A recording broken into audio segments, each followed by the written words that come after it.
I'm starting this channel for those of you who are younger, probably don't know too much about Vietnam, and I'll guarantee you whatever you heard about it is a bunch of crap. I'm over 60 years old. 2/3 of the Vietnam combat veterans are already dead. They've passed away.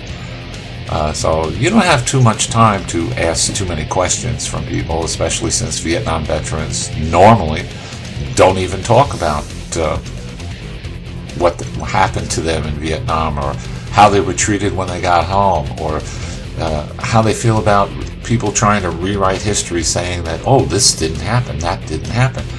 Or the fact that even when we had great victories and big battles, the media just hammered us. I mean, they didn't talk about our victories, they talked about all the other things that happened.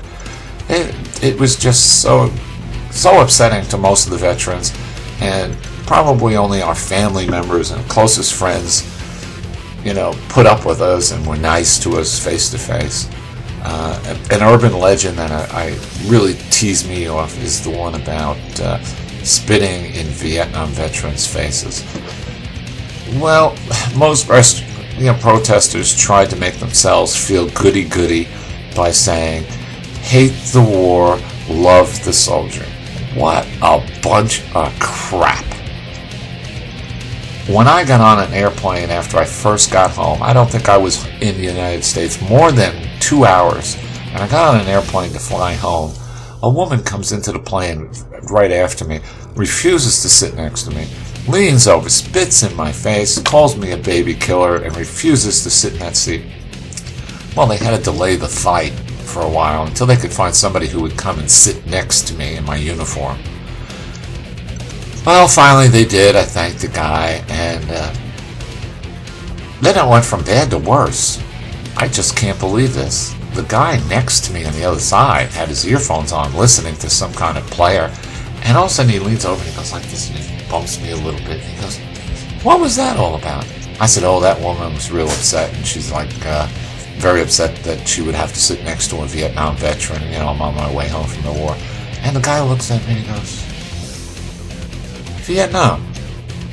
Well, what's Vietnam? Well, my face probably had to go.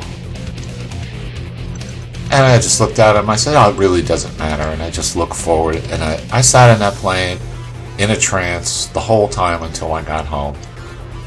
There was nobody greeting me and going, thank you, patting me on the back, hit me on the shoulders like they're doing today. This is great. I love watching all that. To go to a war, risk your life, and come back, and people appreciate it. Go ahead. If your parents are around my age, or your grandparents, and they're 60 years old, and they didn't go to Vietnam, or they weren't in the military, ask them what they thought. You probably get told a lot of crap. If you watch a lot of the documentaries, you're told a lot of crap. So, if you really want to get some answers from an actual veteran, give me a shout. Down in the comments, write a question for me, and we'll see if I can answer it for you. This is not going to go viral, so don't worry about asking questions. You'll probably get an answer. And any of you Vietnam veterans, if you've got a story and a video, send it to me under the messaging, and if it's appropriate, I'll put it in as a favorite. Meanwhile, ask away. Got some kind of question and you want to know something? Ask.